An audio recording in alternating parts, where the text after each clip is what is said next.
Ukraine की जंग में ऐसे ऐसे वाकये सामने आ रहे हैं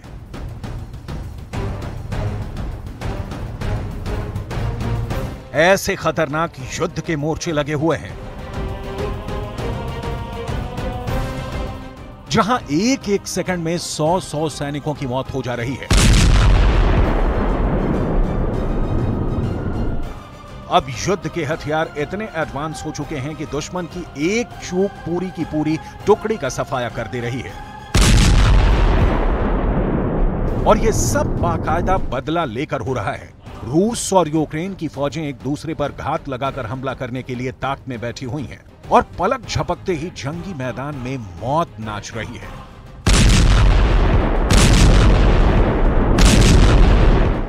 युद्ध भूमि में हालात बहुत खराब है और रूस ने दावा यह किया है कि सिर्फ एक ही हमले में एक ही बार में रूस ने यूक्रेन के 150 सैनिक मार डाले हैं। इस खबर के बारे में हम आपको पूरे विस्तार से बताएंगे, लेकिन इसके अलावा हम बात करेंगे यूक्रेन के ड्रोन आर्मी के शौर्य की, जिसने रूस के अंदर तहलका मचा रखा है। अब रूस के कुर्स्क शहर पर ड्रोन हमला हुआ है। क्या है ये पूरा मामला, सब कुछ आपको हम बताने जा रहे हैं। बात करेंगे एक और वीडियो की जो इंटरनेट पर वायरल हो रहा है। इस वीडियो में दिखाया जा रहा है कि रूस का एक बेहद मजबूत टैंक टर्मिनेटर एक ड्रोन के द्वारा नष्ट कर दिया गया है। क्या है ये पूरा मामला, हम आपको विस्तार से समझाएंगे, लेकिन सबसे पहले हम आपको ले चलेंगे इस वक्त यूक्रेन के सबसे खूनी मैदान में नीप्रो नदी के किनारे, जहां पर हुई खूनी महाभारत।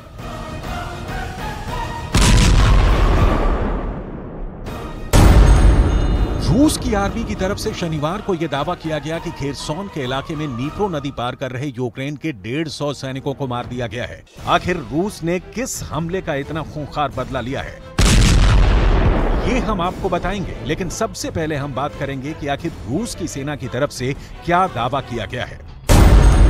रूस की सेना ने दावा किया कि लगभग 150 यूक्रेनी सैनिक नीप्रो नदी के बाईं तरफ रूसी कब्जे वाले इलाके में घुसपैठ करने की कोशिश कर रहे थे। अचानक यूक्रेन की इस कोशिश का जवाब देने के लिए फौरन कार्रवाई की गई। घुसपैठियों पर फायरिंग की गई, जिसमें पूरी की पूरी टुकड़ी ही खत्म हो गई और इस तरह नीप्रो नदी के बाएं किनारे पर पैर जमाने की कोशिश को नाकाम कर दिया गया है।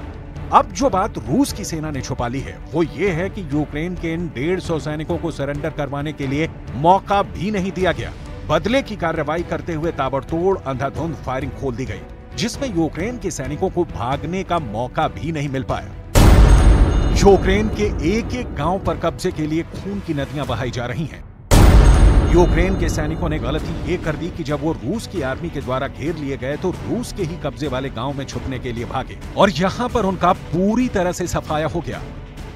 यहां आपके लिए ये समझना भी जरूरी है कि आखिर खेरसोन के अंदर नीप्रो नदी पर कब्जे को लेकर इतनी खूंरेज जंग क्यों हो रही है।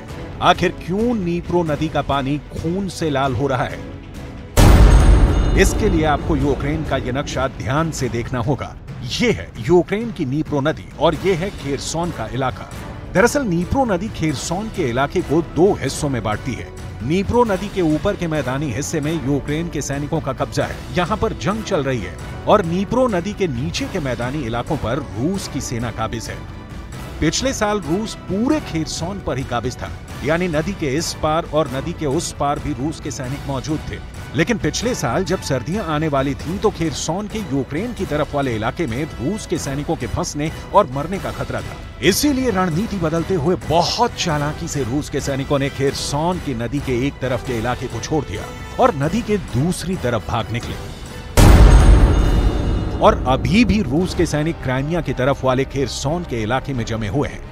लेकिन ज़ेलेंस्की सख्त आदेश पहले ही दे चुके हैं कि यूक्रेन के कमांडरों को किसी भी कीमत पर पूरा खेरसोन रूस के सैनिकों से खाली करवाना है। लेकिन रूस के सैनिक नीप्रो नदी की तरफ जमे हुए हैं और जैसे ही यूक्रेन के सैनिक नदी पार करने की कोशिश करते हैं, रूस के सैनिक फायरिंग कर देते हैं। यही वजह है कि नदी का ये पूरा इलाका एक खूनी जंग के मैदान में तब्दील हो चुका है। अब आपको ये भी समझाते हैं कि आखिर रूस ने ये खूनी बदला क्यों लिया। दरअसल 2 हफ्ते पहले रूस की 200 सैनिकों की एक टुकड़ी काला सागर के द्वीप डजारेल हाच पर युद्ध का अभ्यास कर रही थी। ये टुकड़ी वॉर की फ्रंट लाइन से दूर थी और सैनिकों को लगा कि वो खेरसॉन में तैनात यूक्रेन के हिमार्स के रॉकेट से दूर हैं। लेकिन वो गलत साबित हुए और हिमार्स की 150 किलोमीटर की ही रेंज में मौजूद थे और अचानक हिमार्स रॉकेट के हमलों में पूरी की पूरी टुकड़ी ही खत्म हो गई। ऐसा दावा कई इंटरनेशनल न्यूज़पेपर्स में किया गया और अब नीप्रो नदी पर हुए 150 सैनिकों के कत्ल को इसी हमले का बदला बताया जा रहा है। जिस तरह से लोग इस जंग में मारे जा रहे हैं। फरवरी 2022 में यूक्रेन में युद्ध शुरू होने के बाद से मारे गए या घायल हुए यूक्रेनी और रूसी सैनिकों की संख्या कुछ अमेरिकी अधिकारियों का हवाला देते हुए न्यूयॉर्क टाइम्स की एक रिपोर्ट में 5 लाख के करीब बताई गई थी। कई रिपोर्ट्स में दावा किया गया है कि यूक्रेन के भी 70,000 से ज्यादा सैनिक इस युद्ध में मारे जा चुके हैं।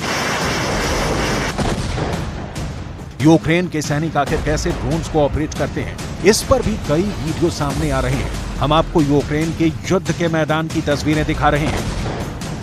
ये यूक्रेन की आर्मी के जवान हैं जो ड्रोन्स के इस्तेमाल में काफी कुशल हो चुके हैं। ये सैनिक ड्रोन्स की लोकेशन को इलेक्ट्रॉनिक स्क्रीन से जोड़कर भी देख सकते हैं और दुश्मन की लोकेशन के हिसाब से ड्रोन्स का मूवमेंट करवाते हैं।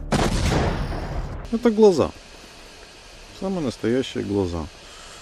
Вот, как человеку с плохим зрением плохо жить, так и, собственно говоря, для армии, если нету глаз, то, ну, да.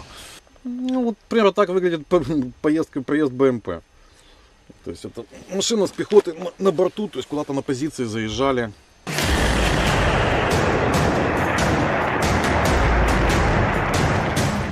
और ऐसे एक ड्रोन की मदद से ही डॉनबास के अंदर रूस के टर्मिनेटर टैंक के साथ चलने वाले एक बख्तरबंद वाहन को भी ड्रोन की मदद से मार दिया गया था। कई रिपोर्ट्स में यह दावा किया जाता है कि रूस अब तक इस युद्ध में 4000 टैंक गंवा चुका है। हालांकि इसकी पुष्टि रूस ने नहीं की है। बीएमपीटी टर्मिनेटर का मुख्य काम सैनिकों को मूवमेंट देने के लिए रास्ते को खाली करवाना होता है, लेकिन ड्रोन हमलों में कई टैंकों को मारा गया है।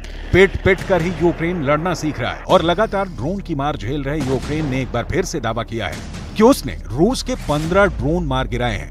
यूक्रेन ने दावा किया है कि रूस ने शनिवार की रात को ड्रोन से हमला किया था, लेकिन यूक्रेन की वायुसेना ने 15 ड्रोन्स को मार गिराया। कई रिपोर्ट्स में दावा यह है कि यह हमला रूस के कुर्स्क शहर से किया गया है और यही वजह है कि रूस के कुर्स्क शहर पर ही यूक्रेन ने ड्रोन से जवाबी हमला बोल दिया। इसकी तस्वीरें भी रूस की तरफ से जारी की गई हैं। कुर्स्क रूस का बॉर्डर सिटी है और यहाँ के रेलवे स्टेशन पर यूक्रेन के ड्रोन्स ने हमला कर दिया है। इस हमले में रेलवे स्टेशन की छत को नुकसान पहुंचा है। कुर्स्क के गवर्नर और अधिकारियों ने रेलवे स्टेशन का दौरा किया है। अभी 2 दिन पहले मॉस्को के अंदर एक्सपो सेंटर पर भी यूक्रेन का ड्रोन हमला हुआ था। सेवेस्तोपोल मॉस्को से जुड़े क्राइमिया प्रायद्वीप पर रूस के काला सागर बेड़े का सबसे बड़ा अड्डा है और यहाँ पर भी 2 दिन पहले समुद्री ड्रोन से यूक्रेन ने हमला किया था।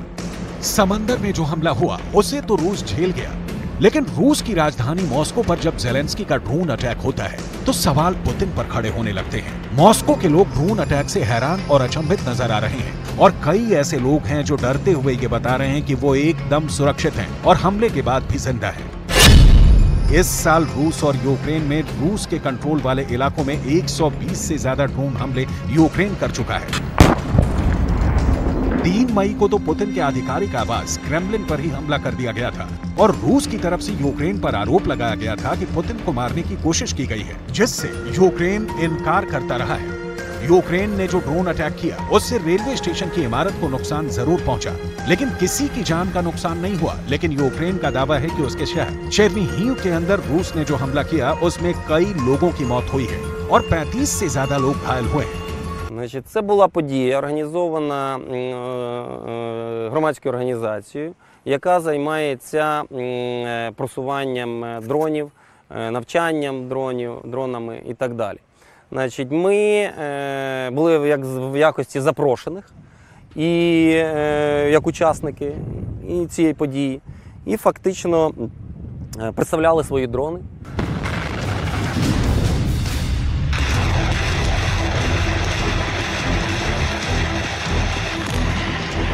यूक्रेन के आंतरिक मंत्री इगोर क्लेमेंको ने सोशल मीडिया पर पोस्ट कर हमले की पुष्टि की। उन्होंने दावा किया कि घायलों में 11 बच्चे भी शामिल हैं।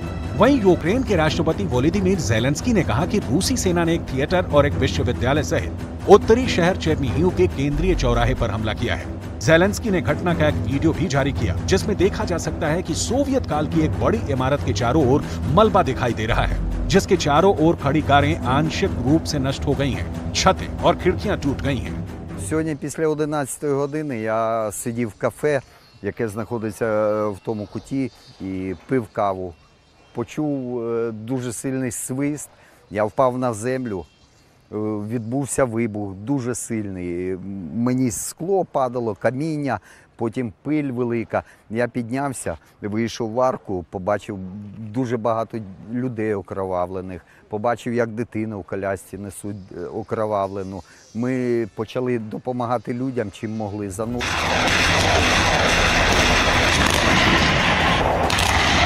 कुल मिलाकर यूक्रेन की हालत लगातार पतली होती जा रही है। रूस पर ड्रोन हमले करने में तो यूक्रेन सफल हुआ है, लेकिन वो रूस को कोई ऐसी बहुत गहरी चोट नहीं पहुंचा सका है जिससे जंग का रुख पलट जाए।